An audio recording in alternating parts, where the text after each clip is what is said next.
YSR Congress party జిల్లా కార్యాలయంలో వైఎస్ఆర్సీపీ నెల్లూరు జిల్లా working president city in charge MLC Parvathareddy Chandrasekhar Reddy మాట్లాడుతూ నెల్లూరు జిల్లాలో కాకాని గోవర్ధన్ రెడ్డిపై మూపిన అక్రమ మైనింగ్ కేసుతో జిల్లాలో ప్రజలు ఒక్కసారిగా ఉలిక్కిపడ్డారని అన్నారు.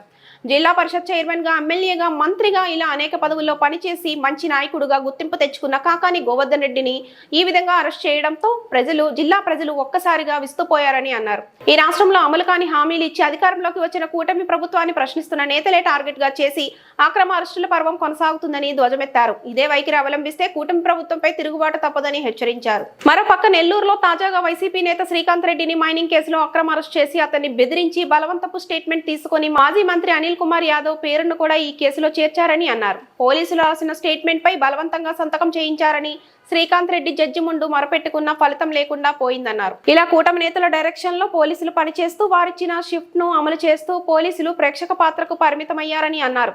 వైఎస్ జగన్మోహన్ రెడ్డి మద్యం అమ్మకాల విషయంలో పారదర్శకతతో కూడిన పాలసీ తీసుకొస్తే అందులో కూడా అక్రమాలు జరిగాయంటూ 38 మంది వైసీపీ నేతలపై కేసులు నమోదు చేయడం విడ్డూరమన్నారు.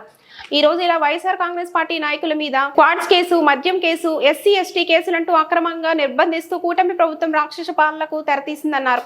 అయితే ప్రజల పక్షాన నిలబడి ప్రభుత్వాన్ని ప్రశ్నిస్తున్న గొంతుకలను అణిచివేయాలని చూస్తే కూటమి ప్రభుత్వంపై ప్రజా తిరుగుబాటు తప్పదని హెచ్చరించారు. వైఎస్ఆర్సీపీ నేతలపై అక్రమ కేసులు బనాయించిన వారికి పార్టీ అండగా ఉంటూ చట్టపరంగా పోరాడతామని తెలిపారు. అందరికీ నమస్కారం. నెల్లూరు జిల్లా 3 నెలల క్రితం ఒక అక్రమ మైనింగ్ కేసులో ఒక సీనియర్ మోస్ట్ లీడర్, నెల్లూరు జిల్లా రాజకీయాల్లో అనేక పదవులు అలంకరించినటువంటి కాకాని గోవర్ధన్ రెడ్డి గారిని అరెస్ట్ చేసినప్పుడు ఒకసారిగా ఉలిక్కిపడింది. ఏంటి ఇలా కూడా నెల్లూరు జిల్లాలో జరుగుతాయా? ఇలా ఎమ్మెల్యేలుగా, మంత్రులుగా, ఒక జిల్లా పరిషత్ చైర్మన్గా పనిచేసి రాష్ట్ర వ్యాప్తంగా కూడా ఒక మంచి గుర్తింపు పొందినటువంటి వ్యక్తిని అరెస్ట్ చేసినప్పుడు ఒక్కసారిగా జిల్లా ఉలిక్కిపడింది. ఆ తర్వాత అనేక అక్రమ అరెస్టులు కూడా చూసినాం. అయితే 4-5 రోజుల క్రితం పెద్దిరెడ్డి మిథున్ రెడ్డి గారు, ఆయన గురించి వైఎస్ఆర్సీపీలో చెప్పనవసరంలా, మొదటి నుంచి కూడా వాళ్ళ ఫ్యామిలీ చిత్తూరు జిల్లా చంద్రబాబు నాయుడికి సొంత జిల్లా అయినా కూడా చిత్తూరు జిల్లాలో ఎప్పుడూ కూడా ఆధిపత్యం, అటు కాంగ్రెస్లో ఉన్నా ఆ తర్వాత వైఎస్ఆర్సీపీలో ఉన్నా కూడా ఒక ఆధిపత్యాన్ని ఇచ్చినటువంటి కుటుంబం పెద్దిరెడ్డి కుటుంబం. ఆ కుటుంబం మొట్టమొదటి నుంచి కూడా జగన్మోహన్ రెడ్డి గారితో నడుస్తూ ఈ రోజుకి కూడా ఒక మంచి లీడర్గా ఉంటూ మన నెల్లూరు జిల్లాకి రీజనల్ కోఆర్డినేటర్గా పెద్దిరెడ్డి మిథున్ రెడ్డి ఉండడం అందరికీ తెలిసిందే. మరి మిథున్ రెడ్డిని కూడా 4 రోజుల క్రితం అతన్ని కూడా ఒక అక్రమ కేసులో అరెస్ట్ చేయడం అన్నది అందరినీ కూడా బాధించింది. ఎక్కడికి పోతా ఉన్నారు వీళ్ళు? కేవలం ప్రశ్నిస్తే వీళ్ళు అనేకమైనటువంటి హామీలు ఇచ్చి, దొంగ హామీలు ఇచ్చి, బూటకపు హామీలు ఇచ్చి అధికారంలోకి వచ్చి వాటన్నింటినీ కూడా ప్రజలు ప్రశ్నిస్తూ ఉన్నారు. వారి తరపున వైఎస్ఆర్సీపీ నిలబడతా ఉంది. కేవలం నెల రోజుల లోపలనే ప్రభుత్వం మీద తిరుగుబాటు వచ్చే పరిస్థితులు ఈరోజు ప్రజల్లో కనపడతా ఉన్నాయి. ఏ కార్యక్రమానికి పిలిపించినా కూడా వైఎస్ఆర్సీపీ పెద్ద ఎత్తున వేల మంది ప్రజలు, కార్యకర్తలు అండగా నిలబడి కార్యక్రమాలు చేస్తూ ఉంటే ఓర్వలేక అనేక మందిని అరెస్ట్ చేసి నిర్బంధించి లోపల సెక్షన్ల మీద సెక్షన్లు, కేసుల మీద కేసులు పెట్టి ఒక్కరిని బయట రానికుండా చేస్తున్నటువంటి దుస్థితి ఈరోజు చూస్తూ ఉన్నాం. ఆంధ్ర రాష్ట్రంలో జరుగుతున్నటువంటి ప్రస్తుత పరిస్థితి గతంలో కానీ మరే రాష్ట్రంలో కూడా మనం చూడలే. మరి దాని కొనసాగింపుగా ఈరోజు అనిల్ కుమార్ యాదవ్ మొట్టమొదటి నుంచి కూడా పార్టీతో నడిచినటువంటి వ్యక్తి, జగన్మోహన్ రెడ్డి గారు అంటే నమ్మకం ఉన్నటువంటి ఒక వ్యక్తి. మరి అనిల్ కుమార్ యాదవ్ గారి మీద కూడా ఒక అక్రమ కేసులో ఆయనకు సంబంధించిన ఒక వ్యక్తిని అదుపులోకి తీసుకోవడం, ఆయన దగ్గర అర్ధరాత్రో అపరాత్రో నిద్రలేపి ఖచ్చితంగా సంతకం పెట్టమని చెప్పి ఒక కన్ఫెషన్ స్టేట్మెంట్ మీద సంతకాలు పెట్టించి దాంట్లో అనిల్ కుమార్ యాదవ్ పేరును కూడా యాడ్ చేసిన పరిస్థితి మనం ఈరోజు చూస్తూ ఉన్నాం. అంటే ఆల్మోస్ట్ అనిల్ కుమార్ యాదవ్ గారిని కూడా అరెస్ట్ చేయాలా అనే ఆలోచనకి ఈ కూటమి ప్రభుత్వం వచ్చినట్టుగా మనకు స్పష్టంగా అర్థమవుతూ ఉంది. ఉదయాన్నే లేచి అదే ఏ కన్ఫెషన్ స్టేట్మెంట్ అయితే సంతకం పెట్టినారో ఆ వ్యక్తిని కోర్టుకు తీసుకొచ్చినప్పుడు ఆయన కుయ్యో మర్రో అని జడ్జి గారితో, నేను సంతకం పెట్టలేదు, నా దగ్గర బలవంతంగా పెట్టించినారు, చుట్టూ ఎవరూ లేక అర్ధరాత్రి అపరాత్రి పెట్టమన్నప్పుడు భయంతో నేను పెట్టాల్సిన పరిస్థితి ఏర్పడిందని చెప్పి ఆ వ్యక్తి చెప్పిన పరిస్థితిని జడ్జి గారితో మాట్లాడుతున్నటువంటి పరిస్థితిని అక్కడ ఉన్నటువంటి వ్యక్తులందరూ కూడా చూశారు. మరి ఇలాంటి క్రమంలో ఏదైతే ఒక స్క్రిప్ట్ రాసుకొని ఏ వ్యక్తులనైతే అరెస్ట్ చేయాలనుకుంటారో వాటన్నింటినీ కూడా పాటించే బాధ్యత మాత్రమే ఈరోజు పోలీస్ తీసుకుంటా ఉంది. మొత్తం రచన అంతా కూడా డైరెక్షన్ కానీ స్క్రీన్ ప్లే కానీ అంతా కూడా రాజకీయ నాయకులు చేస్తూ ఉంటే కేవలం వాళ్ళు తెచ్చినటువంటి ఆ డైరెక్షన్స్ని వారు ఇచ్చినటువంటి కాగితాలని తీసుకొని ఇంప్లిమెంట్ చేసే బాధ్యత మాత్రమే ఈరోజు పోలీస్ డిపార్ట్మెంట్ కానీ అధికారులు కానీ తీసుకుంటా ఉన్నారంటే మనం ఎక్కడికి పోతా ఉన్నాం, ఎవరితో చెప్పుకోవాలా? ఎక్కడైనా వైఎస్ఆర్సీపీ మాట్లాడుతూ ఉంటే నిన్న కూడా చూశారు మీరు, ఎక్కడ మాట్లాడినా కూడా వాళ్ళని అణిచివేసే దిశగా వాళ్ళ మీద కేసులు పెట్టాలా, వాళ్ళని బలవంతం చేయాలా, మిగతా వాళ్ళని ఏదో ఒక విధంగా బెదిరించాలా, మాట్లాడకుండా చేయాలనే పరిస్థితిని ఈరోజు కూటమి ప్రభుత్వం తీసుకొని వెళ్తూ ఉందంటే ఎంత దారుణంగా ఉందన్నది మీరు ఆలోచించాలి. సో అనిల్ కుమార్ యాదవ్ ఖచ్చితంగా నిర్దోషిగా బయట వస్తాడు. ఒక సీనియర్ పొలిటీషియన్, వైఎస్ఆర్సీపీలో మొదటి నుంచి కూడా పనిచేసినటువంటి వ్యక్తి. తప్పకుండా వైఎస్ఆర్సీపీ అంతా కూడా జిల్లానే కాదు రాష్ట్రం అంతా కూడా అతనికి అండగా కూడా నిలబడే, అతన్ని మళ్ళీ బయట వచ్చేంత వరకు కూడా అతనికి అండగా నిలబడే అవకాశం ఉంది, నిలబడుతుంది కూడా. మరి ఈరోజు మీరు ఒకసారి గమనించండి, ఎంతమంది మీద కేసులు పెడతా ఉన్నారు మీకు తెలిసి ఉంటుంది. మీరు ఒకసారి గుర్తు చేస్తూ ఉన్నాను, పిన్నెల్లి రామకృష్ణారెడ్డి గారి మీద ఫస్ట్ మొట్టమొదటిగా కేసు పెట్టినారు. ఆ తర్వాత ధనంజయ రెడ్డి గారిని, కృష్ణమోహన్ రెడ్డి గారిని, వాళ్ళకు మంచి ఆఫీసర్స్గా వాళ్ళకు గుర్తింపు పొందినారు. పద్ధతిగా వాళ్ళ పని వాళ్ళు చేసుకుని పోయేటువంటి కృష్ణమోహన్ రెడ్డి గారిని కూడా అరెస్ట్ చేసినటువంటి పరిస్థితి. ఈ రోజుకి కూడా జైల్లోనే వాళ్ళని నిర్బంధించి బయట రానివ్వకుండా చేస్తున్నటువంటి పరిస్థితిని చూస్తూ ఉన్నాం. అలానే సీతారామాంజనేయులు గారు ఒక సీనియర్ ఐపీఎస్ ఆఫీసర్, ఆయన ఏదో ఒక కేసులో ఇప్పుడు చూస్తే ప్రతి ఐపీఎస్ ఆఫీసర్ మీద, ఐఏఎస్ ఆఫీసర్ల మీద కేసులు పెట్టాల్సిన పరిస్థితి భవిష్యత్తులో వస్తుంది. మరి సీతారామాంజనేయులు గారు ఆయన విధిని ఆయన నిర్వర్తించినాడని చెప్పి గత ప్రభుత్వంలో ఆయన్ని తీసుకెళ్లి అరెస్ట్ చేసినటువంటి పరిస్థితి మనం చూసినాం.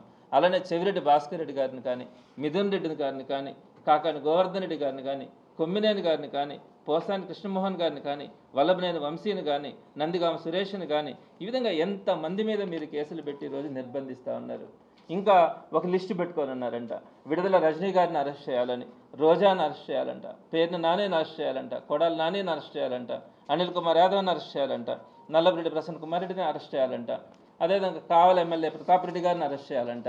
ఈ విధంగా అరెస్ట్ చేసుకుంటూ పోతూ ఉంటే లాస్ట్కి ఎట్లయిపోయిందంటే అరెస్ట్ చేయడం అన్నది రాజకీయాల్లో మామూలేమో, తప్పనిసరి పరిస్థితుల్లో ప్రజల కోసం పోరాడేటప్పుడు ఈ అరెస్టులు తప్పవేమో, చివరికి అందరూ కూడా ఒకటి ఫిక్స్ అయిపోయాం, ఏ రోజుకైనా వీళ్ళు కూడా ప్రజల తరపున పోరాడేటప్పుడు ఖచ్చితంగా నిర్బంధిస్తారు. కాబట్టి ఈరోజు ఎవడు కూడా వైఎస్ఆర్సీపీ పార్టీ కార్యకర్త కానీ నాయకుడు కానీ అరెస్ట్ చేస్తారనే భయం ఎవరికి కూడా లేదు. ఎందుకంటే స్వాతంత్ర సమరంలో అనేక మంది జైలు పాలైనారు. ఇప్పుడు కూడా ప్రజల పక్షాన పోరాడే క్రమంలో అందరూ కూడా జైలు పాలు కావాల్సి వస్తుందేమో, దేనికి కూడా భయపడే పరిస్థితి కూడా ఉండదు. మీరేదో ఒక 4 రోజులు జైల్లో పెడితే భయపడిపోయి మిగతా వాళ్ళందరూ కూడా సైలెంట్ అయిపోతారు అనే ఆలోచన కనుక తెలుగుదేశం పార్టీకి కనుక వస్తే అనుకుంటా ఉంటారు. ఇంకొక పాయింట్ కూడా, ప్రజలు తిరుగుబాటు ఏం చేయట్లేదు, ప్రజలు సైలెంట్గా ఉన్నారని. ప్రజల్లో ఉడికిపోతా ఉన్నారు. ఈరోజు పేదవాడు వాడు కనీసం బతకడానికి అవకాశం లేదు, వాడి దగ్గర కొనుగోలు శక్తి లేదు, వ్యాపారాలు చేయలేకపోతా ఉన్నాడు, వ్యాపారస్తులు ఇబ్బంది పడుతూ ఉన్నారు, మనీ రొటేషన్ లేక ఏ వ్యాపారం కూడా సరిగ్గా లేక, రియల్ ఎస్టేట్ కానీ కన్స్ట్రక్షన్ కానీ ఏది లేక, పనులు లేక ఈరోజు అల్లాడిపోతూ ఉన్నారు జనాలు. ఈ 4 సంవత్సరాలు లేదా 3 సంవత్సరాలు ఇదే పరిస్థితి కనుక కొనసాగితే ప్రజలు బతికే పరిస్థితి కూడా లేదు. వీటన్నింటినీ కవర్ చేయడానికి, కప్పిపుచ్చుకోవడానికి మీరు ఈ విధంగా వైఎస్ఆర్సీపీ కార్యకర్తలు, నాయకులు మొత్తం మీద అరెస్ట్ చేస్తే, ఎమర్జెన్సీలో కూడా మీరు ఇంత దారుణంగా అరెస్ట్ చేసిన పరిస్థితులు అయితే మనం గమనించి ఉండం. ఇంతమంది మీద అరెస్ట్ చేయడం మీరు అనుకోవచ్చు ఒకసారి, ఏంటి మాజీ ఎమ్మెల్యేల మీద, మాజీ మంత్రుల మీద ఇట్లా పనిచేసిన వాళ్ళ మీద కేసులు పెట్టడం ఏంటి అని. ఈ మధ్య ఎవరో ఒక ఆయన అన్నారు, మీరు కూడా కొంతమంది మీద అరెస్ట్ చేసినారు కదా వైఎస్ఆర్సీపీ ప్రభుత్వంలోనే. నేను ఒకటి చెప్తా ఉన్నాను, దానికంటే ముందు ఒకసారికి వెళ్ళండి.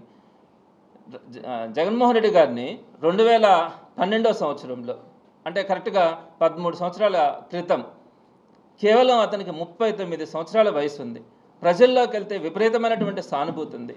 కొన్ని వేల లక్షల మంది వైఎస్ జగన్మోహన్ రెడ్డి గారిని చూడడానికి వస్తూ ఉన్నారని, ఆ రోజు కేవలం 39 సంవత్సరాల వయసు కలిగినటువంటి జగన్మోహన్ రెడ్డి గారిని, అప్పుడప్పుడే తండ్రి మరణించి ఇబ్బందుల్లో ఉన్నటువంటి వ్యక్తిని ఇదే చంద్రబాబు నాయుడు గారు కాంగ్రెస్తో చేతులు కలిపి అతన్ని జైల్లో నిర్బంధించిన మాట వాస్తవం కాదా? ఏమన్నా అక్కడ కేసు ఉందా? ఆ రోజు ఏమైనా ఆయన పవర్లో ఉన్నాడా? ఏ అధికారమైనా ఆయన చేతుల్లో ఉండి అన్యాయం చేస్తున్నారా? ఆయన అన్యాయాలు చేసినారు, అక్రమాలు చేసినారని అప్పుడే ఎంపీగా గెలిచినటువంటి ఒక వ్యక్తిని తీసుకెళ్ళి మీరు నిర్బంధించినారు. నెల 2 నెలలు 3 నెలలు కూడా కాదు, 1.5 సంవత్సరం మీరు జగన్మోహన్ రెడ్డి గారిని, కేవలం 40 సంవత్సరాలు కూడా లేనటువంటి జగన్మోహన్ రెడ్డి గారిని మీరు నిర్బంధించలేదా? అదే కదా మొట్టమొదటిగా ఎక్కడైనా ఒక పొలిటీషియన్స్ని ఆంధ్ర రాష్ట్రంలో ఒక సంబంధం లేనటువంటి కేసుల్లో, అక్రమ కేసుల్లో ఈ రోజుకి కూడా మీరు 1,00,000 కోట్ల అవినీతి జరిగిందని చెప్పి ఆ రోజు ఏదైతే మీరు అరెస్ట్ చేసినారో, ఈ రోజుకి కూడా మీరు గత 5 సంవత్సరాల పరిపాలనలో ఉన్నారు. 2014-19 మధ్యలో మళ్ళీ ఇప్పుడు అధికారంలో ఉన్నారు. ఎక్కడికి పోయింది మీరు 1,00,000 కోట్లు అని చెప్పిన మాట? సో ఆ రోజు జగన్మోహన్ రెడ్డి గారిని 1.5 సంవత్సరం పాటు నిర్బంధించినా కూడా జగన్మోహన్ రెడ్డి గారు బయట వచ్చి ధైర్యంగా రాజకీయాలు చేసినాడే కానీ ఎక్కడ కూడా పారిపోలే. మీరు అక్కడ కదా ప్రారంభించింది. రాజకీయ నాయకులను అరెస్ట్ చేసినారే, అక్రమ కేసులు పెట్టినారే. మరి మీరు 2014-19లో మళ్ళా అధికారంలోకి వచ్చిన తర్వాత కూడా మరలా ఇబ్బందుల్లో, కష్టాల్లో ఉన్నటువంటి జగన్మోహన్ రెడ్డి గారిని మరలా అరెస్ట్ చేయించాలని కూడా ప్రయత్నించినారు. ఏ విధంగానైనా కూడా అతన్ని లోపల పెట్టందే మనం ఎలక్షన్స్కి వెళ్ళలేమనే పరిస్థితి కూడా మీరు ఆలోచించినారు. అయితే అప్పుడున్నటువంటి సెంట్రల్ గవర్నమెంట్ కానీ అవన్నీ కోఆపరేట్ చేయక మీరు చేయలే. సో ఇన్ని కేసులు, ఇన్ని నిర్బంధాలు మీరు మొట్టమొదటిగా ప్రారంభించింది చంద్రబాబు నాయుడు గారు కాదా?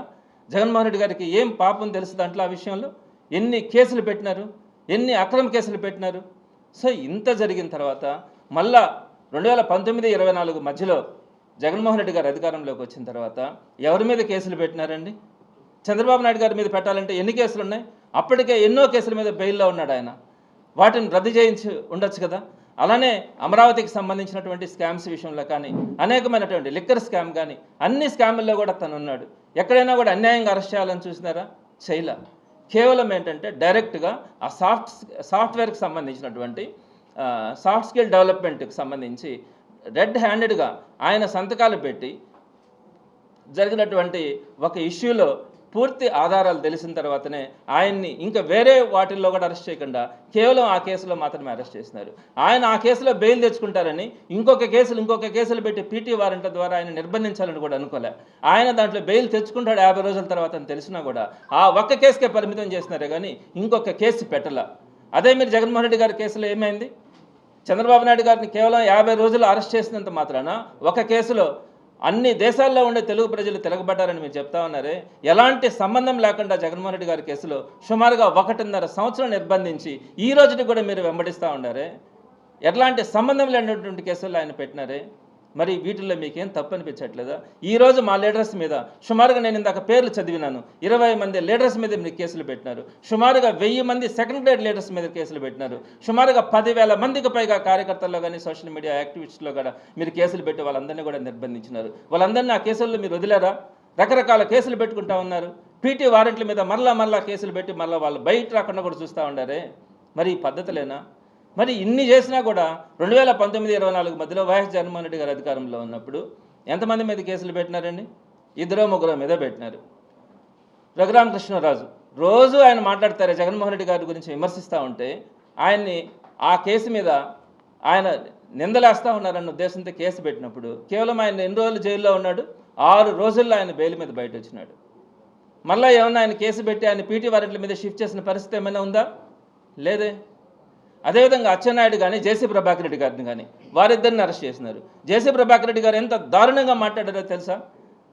వైఎస్ జగన్మోహన్ రెడ్డి గారి అమ్మని, చెల్లెలిని, మొత్తం వాళ్ళ ఇంట్లో ఉండే ప్రతి మనిషిని కూడా అంత అసభ్యంగా వినరాని మాటలు మాట్లాడితే కూడా ఆయన బస్సులకు సంబంధించి ఒక అక్రమం చేస్తుంటే ఆ కేసులో మాత్రమే ఆయన లోపల పెట్టినారే కానీ పీటీ వారెంట్ల మీద ఆయన తిప్పి అనేక కేసులు ఏం పెట్టింది లేదే. అచ్చెన్నాయుడు గారు కూడా డైరెక్ట్గా మెడికల్కి సంబంధించినటువంటి స్కామ్లో ఉన్నప్పుడు ఆ కేసుగానే చూసినారు. అంతే తప్ప ఇంకెవరిని కూడా ఇబ్బంది పెట్టిన పరిస్థితులు ఎక్కడా లేవు. రకరకాల కేసులు పీటీ వారెంట్లు పెట్టిన పరిస్థితులు కూడా లేవు. నారాయణ గారు ఉన్నారండి ఇక్కడ, ఈ మంత్రి నారాయణ గారి మీద ఒక కేసు ఏదో క్వశ్చన్ పేపర్కి సంబంధించిన కేసు పెట్టినారు. ఆయన ఆ కేసుగానే పెట్టినారే కానీ ఆయన ఖచ్చితంగా లోపల పెట్టాలా, 2 నెలలు 3 నెలలు పెట్టాలా అని ఆలోచన చేయలా. ఆయన ఇక్కడికి వచ్చే లోపల ఆయన బెయిల్ తీసుకున్నా కూడా దాని గురించి ఎవరు కూడా ఏం మాట్లాడలే. చట్టం తన పని చేసుకుపోతుంది అనుకున్నారు. ఎక్కడైతే ఎంతవరకు అయితే అవసరమైందో కేసు అంతవరకు పెట్టి వదిలేశారు. అంతేగాని వాళ్ళని సాధించాలా, వాళ్ళని ఎట్లనైనా లోపల నిర్బంధించాలన్న ఆలోచన వైఎస్ఆర్సీపీ ఎప్పుడు కూడా చేయాలి, జగన్మోహన్ రెడ్డి గారు ఎప్పుడు కూడా చేయాలి. కానీ మీరు ఈరోజు ఏం చేస్తూ ఉన్నారు? నెలల తరబడి లోపల మగ్గ పెడతా ఉన్నారు ఒక్కొక్కరిని. ఇది తప్పు అని చెప్పి తెలియజేస్తూ ఉన్నాం. వైఎస్ఆర్సీపీ ఎప్పుడు కూడా ఒకటే చెప్తా ఉంది, మద్యం కుంభకోణం అని చెప్తున్నారు. ఏంటండి మద్యం, లిక్కర్కి సంబంధించి? నేను ఒక సూటిగా 2 మాటలు అడుగుతాను.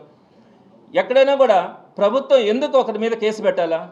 ప్రభుత్వానికి సంబంధించి ఆదాయం తగ్గుండుంటే మీరు కేసులు పెడితే అర్థం ఉంటుంది. మీరు టీడీపీ గవర్నమెంట్లో 70,000 చిల్లర కోట్లు మాత్రమే ఆదాయం వచ్చింది.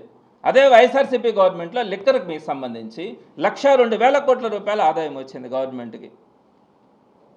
అమ్మకాలు తగ్గించారు. కోవిడ్ వల్ల కొద్ది రోజులు అమ్మకాలు జరగలే. అయినా కూడా 1,02,000 కోట్ల రూపాయల ఆదాయాన్ని ప్రభుత్వానికి ఆదాయాన్ని చూపించింది వైఎస్ఆర్సీపీ. మరి అక్కడ ప్రభుత్వానికి ఏ నష్టం జరిగింది? పోనీ ప్రజల విషయాన్ని తీసుకుందాం. అంతకుముందు బెల్ట్ షాపులు ఉన్నాయి.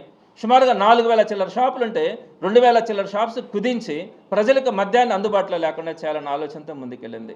అంతకుముందు 24 అవర్స్ అందుబాటులో లిక్కర్ షాప్స్ ఉంటే వైఎస్ఆర్సీపీ వచ్చిన తర్వాత ప్రభుత్వ దుకాణాలు తీసుకొచ్చి కేవలం 11 to 9 మాత్రమే అమ్మడం, 9 గంటల ఒక్క నిమిషానికి కూడా మందు ధరకుండా రాత్రులు మందు లేకుండా కూడా చూసినటువంటిది.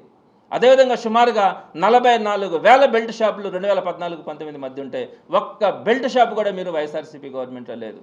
ప్రతి షాప్లో కూడా మీకు పర్మిట్ రూమ్లు అంతకు ముందు ఉంటే ఒక్క పర్మిట్ షాప్ కూడా వైఎస్ఆర్సీపీ ప్రభుత్వంలో లేదు. తర్వాత మీరు ఇంకోటి కూడా చెప్తారు, క్యాష్ ట్రాన్సాక్షన్సే తీసుకున్నారు అని. నేను ఒకటి చెప్తా ఉన్నాను, 2014-19లోనైనా కూడా లేదా ఇప్పుడైనా కూడా మీరు క్యాష్ ట్రాన్సాక్షన్సే చేస్తూ ఉన్నారు కదా. కేవలం ఆన్లైన్ ఫోన్పే కానీ గూగుల్ పే కానీ ఈ అన్ని ట్రాన్సాక్షన్స్ కూడా ప్రారంభమైందే వైఎస్ఆర్సీపీలో. అంతకుముందు ఆ సిస్టమ్ కూడా లేదు. ప్రారంభించిందే ఒక గవర్నమెంట్ సిస్టమ్ని తీసుకొని వచ్చి, గవర్నమెంట్ సిస్టంలో లిక్కర్ పాలసీని తీసుకొని వచ్చి గవర్నమెంట్ షాప్స్ని రన్ చేస్తా దానికి సంబంధించినటువంటి ఒక విశిష్ట సాఫ్ట్వేర్ని తీసుకొని వచ్చి ఆన్లైన్ ట్రాన్సాక్షన్స్ని ప్రవేశపెట్టింది వైఎస్ఆర్సీపీ. మీరు ఏ ఇష్యూలోనైనా తీసుకోండి, ఒక ట్రాన్స్పరెంట్గా ఒక లిక్కర్కి సంబంధించినటువంటి ఇష్యూని తీసుకొచ్చినటువంటి ఘనత వైఎస్ఆర్సీపీది అయితే దాంట్లో అన్యాయం జరిగింది, దాంట్లో ప్రభుత్వానికి ఇబ్బంది కలిగిందని చెప్పి మీరు ఈరోజు సుమారుగా 38 మందిని దాంట్లో ఇరికిచ్చి వాళ్ళందరినీ కూడా అరెస్ట్ చేస్తూ ఉన్నారు. అందులో ఆ క్రమంలో భాగంగానే మిథున్ రెడ్డిని కానీ అరెస్ట్ చేసినారు. ఇకపోతే మీరు చెప్పేది ఏంటి, ఇక్కడ ఇది క్వాడ్స్కి సంబంధించి క్వాడ్స్ మీరు చేయలేదా, ఇప్పుడు చేయట్లేదా?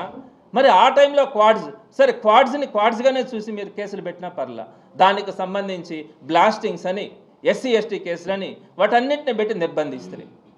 సరే ఎక్కడికి వెళ్తా ఉన్నాం? మాట్లాడకూడదా? ఏం చేసినా కేసులు పెడతారా? భయపడతారా? ప్రజల తరపున పోరాడ్డా? అవన్నీ ఉండి భయపడే పని అయితే ప్రజల తరపున మాట్లాడడానికి రాజకీయాల్లోకి ఎలా వస్తారు? ఎందుకు వస్తారు? ఒక్క విషయాన్ని కూటమి ప్రభుత్వం గుర్తుపెట్టుకోవాలా, ఎప్పుడు అణిచివేత చేయాలనుకున్నప్పుడు ఎప్పుడు కూడా తిరుగుబాటే వస్తుంది. కానీ మంచితనంతో వెళ్ళినప్పుడే, మీరు ఒక మంచి పాలనను అందించినప్పుడే, ఒక ట్రాన్స్పరెంట్గా మీరు పాలిటిక్స్ చేయగలిగితే ప్రజల దగ్గర సానుభూతి వస్తుంది. మేము కూడా మాట్లాడే పరిస్థితి ఉండదు. అంతేగాని మీ ఇష్ట ప్రకారం మీరు చేస్తారంటే మాత్రం తప్పకుండా ప్రజల తరపున పోరాటంలో ఎక్కడ కూడా వెనుకాడేది ఉండదు. ఎవరైతే ఈరోజు అరెస్ట్ అయినారో వారందరికీ కూడా వైఎస్ఆర్సీపీ అండగా ఉంటుందని మాత్రం తెలియజేస్తాను.